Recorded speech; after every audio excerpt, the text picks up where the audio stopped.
नमस्कार दोस्तों, मैं आपका दोस्त अहम समीर फिर से एक बार हाजिर हूँ आपके बीच। और आज मैं बात करने वाला हूँ कई मुद्दों पर, इसलिए शुरू से अंत तक इस वीडियो में ज़रूर बने रहे।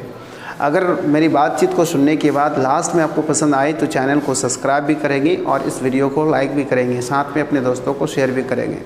दोस्तों, अगर मैं पीआरटी की बात करूं 1 to 5 के दोस्तों का मित्रों के लिए, तो आप सभी जानते हैं कि श्री अतुल प्रसाद जी ने, जो बीपीएससी के चेयरमैन हैं, उन्होंने ट्वीट करके एक जानकारी दी है कि अगर आपके डॉक्यूमेंट में कोई किसी भी प्रकार के एरर हैं या त्रुटि है, कोई प्रकार के आपने कमी छोड़ी है, तो उसको आप दुरुस्त कर लें। हाँ, उसको मैनिपुलेट करने का प्रयास ना करें, हेरफेर उसमें ना करें, आप ज़्यादा होशियारी ना दिखाएं। और इस न्यूज़ को आप सारे लोगों ने देख लिया होगा। दोस्तों, जैसे कि आपको पता है कि बीपीएससी में फॉर्म फिलअप जो है आपके बीएड वाले, डीएलएड वाले, हमारे दोनों साथी, दोनों भाइयों ने किया था। लेकिन एग्ज़ाम से जस्ट पहले ही एक वर्डिक्ट आपके सुप्रीम कोर्ट के, माननीय सुप्रीम कोर्ट के आया, और जिसके बाद बीपीएससी की एग्ज़ाम दे रहे बच्चे, जो देने वाले बच्चे, खास करके बीएड वाले दोस्त हमारे, उनके तो अरमान में पानी फिर गया। फिर भी बीपीएससी के चेयरमैन श्री अतुल प्रसाद जी के उम्मीद और आशा के बल पर उन्होंने एग्ज़ाम देने को पूर्णिया गया। कोई किसी का पटना था तो पटना गया, कहाँ था तो जहाँ था वहाँ गया, और एक खर्च वर्च करके उन्होंने एग्ज़ाम दिया। और इतना मेहनत करने की एग्ज़ाम देने के बाद फिर से एक बार उनको यही लग रहा है कि मेरा जॉब 1 to 5 में नहीं होगा। अब एक बीएड के साथी जो किसी तरह से, देखिए, बीएड में बीपीएससी में एग्ज़ाम नहीं हो रहा है, उन्होंने वहाँ से उसको छांट दिया जा रहा है, तो ये बहुत बड़ी बात नहीं है, बहुत दिक्कत की बात नहीं है। दिक्कत की बात क्या है? अब सबसे बड़ी दिक्कत की बात है, सुनो क्या है। आप देखिए, सीटेट पास करने के लिए किसी दोस्त को 3 बार 4 बार प्रयास करना पड़ता है। सीटेट भी बहुत आसान थोड़ा ना है। 2 बार 3 बार एग्ज़ाम देने के बाद बच्चे वहाँ क्वालिफाई नहीं कर पाते हैं। 2 बार 3 बार एग्ज़ाम देने के बाद 4 बार में क्वालिफाई करता है। अब इतने मेहनत करके सीटेट क्वालिफाई किया था 1 to 5 के लिए, तब वो एलिजिबल हुआ था बीपीएससी के एग्ज़ाम देने के लिए। आप बीपीएससी से निकाल दिया गया, दैट मीन्स कि वो उतना 4 साल की मेहनत उसका पानी में चला गया। अब फिर आप 8th फेज़ की बात कर रहे हैं, उसमें आप वैकेंसी ला रहे हैं 6 to 8 के लिए। अब 6 to 8 में वो भरे तो भरे कहाँ से? उसके पास तो एलिजिबिलिटी नहीं है।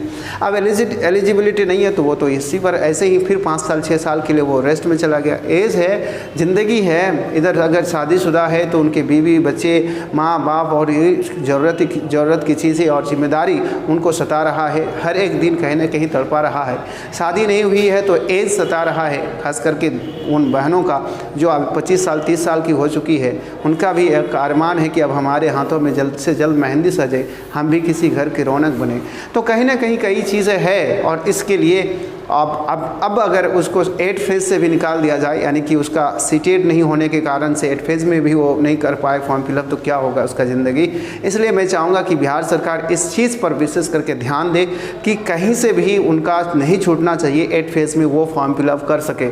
इसके लिए या तो सीटेट का इंतज़ार किया जाए कि वो कब एग्ज़ाम लेती है, और जैसा कि पता है दिसंबर तक ले ही लेगी, तो सीटेट का एग्ज़ाम तक वेट किया जाए और तभी बीपीएससी एग्ज़ाम ले। या तो बिहार सरकार को एक ऐसा एग्ज़ाम निकाल ले बीटेट के नाम से, किसी और नाम से, और वो एग्ज़ाम कंडक्ट करवा के यहाँ पर एलिजिबिलिटी टेस्ट करवा लिया जाए, और ताकि वो एलिजिबल हो पाए बीपीएससी के लिए। चूँकि बहुत मुश्किल से 5 साल 6 साल गुजरने के बाद वैकेंसी आती है, और अगर फिर ये वाले इस जो सेशन है, जो जमाना है, अभी जो मौसम है, आप कह सकते हैं बिहार में नौकरी का, बिहार में बाहर है नौकरी है, इस प्रकार का अभी वातावरण चल रहा है।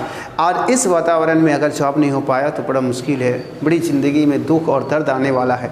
इसलिए मैं बिहार सरकार से हाथ जोड़कर विनती करता हूं कि आप इस कॉम्बिनेशन को ज़रूर सोचें कि जो बच्चे बहुत मेहनत करके, आप शायद नहीं जानते होंगे, मुझे पता है, मैं पर्सनली फील करता हूं कि जब कोई इंसान 3 बार 4 बार 2 बार सीटेट के एग्ज़ाम दिया हो, इतने लाखों के खर्च करके बीएड किया हो, जवानी को ख़त्म करके पढ़ाई किया हो, फिर रात पढ़कर बीपीएससी का एग्ज़ाम दिया हो, और बीपीएससी के एग्ज़ाम देने के बाद वो पास भी कर रहा हो, पास करने के बाद उसको नौकरी नहीं हो रहा हो चूँकि वो बीएड किया है, ऐसा लगता है कि कोई जुर्म क्या है। खैर जो भी है, मैं सुप्रीम कोर्ट के ख़िलाफ़ तो नहीं हूँ ना, मैं तो करूँगा, ठीक है दोस्त, आप वहाँ से, आप भी, मेरे कोई दोस्त भी इसके खिलाफ़ नहीं है, सारे लोग मान चुके हैं, हमारे नहीं होंगे। खैर जो भी हो, लेकिन अब अगर 8 फेज़ में भी नहीं हो पाए किसी कारण से, आपका ये जल्दीबाजी, जैसे कि आपने स्टेट में कर दिया, स्टेट में बच्चों को फॉर्म फिलअप करने का तिथि नहीं। जो बच्चे अपियरिंग में थे, चीख कर कह रहे थे कि मेरा 10 दिन में 1 महीना में एग्ज़ाम होने वाला फाइनल, मेरा सर्टिफिकेट आ जाएगा, हमको अपियरिंग वाले को भरने दो, आप भरने नहीं दिए। जल्दीबाजी में आपने सारे काम को कराया। 18 तारीख को आप रिजल्ट देने वाले थे, कहाँ गया आपके वादे, कहाँ गया आपका वो 18 तारीख? अभी तक आप रिजल्ट क्यों नहीं दे पा रहे हैं? अभी तक तो आपके आंसर की कंफर्म नहीं हो पा रही है, जो आप अपने आंसर की दिए हैं उसमें चैलेंजेस, उसको आप अप्रूव नहीं करा पा रहे हैं। तो कहीं ना कहीं ये जल्दीबाजी के चक्कर में कई दोस्तों का जीवन बेकार हो रहा है। आप स्टेट दोबारा नहीं लेंगे, लेकिन जो बीएड 10 दिन पहले पूरा किया है उसके अरमान, उसकी सोच के साथ आप क्या कर रहे हैं? ज़िंदगी में बहुत मेहनत करके, संघर्ष करके लोग पढ़ रहे हैं, मेहनत कर रहे हैं, बीएड कर रहे हैं, और बीएड कर रहे हैं कि मतलब वो टीचर ही बनना चाहते हैं, उनको आप मौका नहीं दे रहे। मौका देने के बाद नहीं होता है ना, तो दिल में एक सुकून होता है कि चलो मेरे पास चांसेस थे, मौके थे, हम ही गलत थे, हम ही में कमी था, तो एक दिल को मनाया जाता है। लेकिन मौका ही ना मिल पाए तो कैसे हो पाएगा? मैं चाहूँगा कि आप सारे दोस्त इस वीडियो को जहाँ तक हो सके, जितने मित्रों तक हो सके शेयर करें, और आप अपने अंदाज़ पर अपने दोस्तों तक इस मैसेज को ज़रूर फैलाएं कि हम जो खास करके बीएड वाले वहाँ से निकाल दिए गए हैं, हमें ज़रूर 6 to 8 के लिए मौका मिलना चाहिए। और 6 to 8 में मौका मिलने के लिए जो सीटेड जिन लोगों का तो पास है तो ठीक है, जिन लोगों का नहीं है उन्हें ज़रूर सीटेड में मौका मिलना चाहिए, या फिर दूसरा कोई बिहार से का एग्ज़ाम ले, उससे उसका एलिजिबिलिटी बन पाए ताकि वो एलिजिबल हो सके बीपीएससी के लिए। दोस्तों, मैं इतना ही बात के लिए आपके बीच आया था। चिंता मत कीजिए, ज़्यादा वीडियोज़ मत देखिए, परेशान मत होइए, पढ़ाई लिखाई कीजिए, बहुत कम कटअप में आपका जॉब होगा। आप यह भी सोच लीजिए कि जिस आयोग का चेयरमैन श्री अतुल प्रसाद जी हों, तो आप उम्मीद कर सकते हैं कि उसमें गलत नहीं होगा, कुछ धंधली नहीं होगा, हेरफेर कुछ नहीं होने वाला है, काम सही से होगा।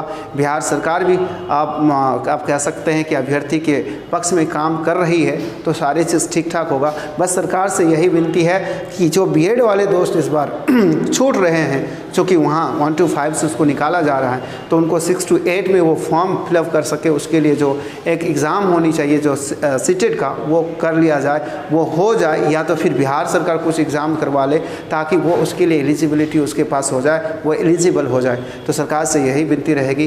दोस्तों, आपका क्या राय है, ऐसा होना चाहिए या नहीं, आप कमेंट करके ज़रूर बताएं। बाकी आपके लिए मैं दुआ करता हूँ, हमेशा करता हूँ, आज भी कर रहा हूँ कि इस बार हर एक भाई, हर एक बहनों का जॉब हो, हर एक भाई, हर एक बहन जॉब ले, अपने घर में जो अपने माँ बाप हैं उनकी खुशी का एक जरिया बने। जो बीवी आपको कहीं ना कहीं कई बार जलील भी की होगी, आपके पास पैसा नहीं होने के कारण, बीवी को भी गलत नहीं कह सकते हैं, चूँकि वो अपना हक का बात करती है, और आप भी गलत नहीं है, चूँकि क्या करोगे, महंगाई का ज़माना है, तो नौकरी होने के बाद ये सारे लफड़े ख़त्म होने वाले हैं। इसलिए आपको नौकरी मिले, मैं इसका कामना करता हूँ। और जय हिंद, जय भारत।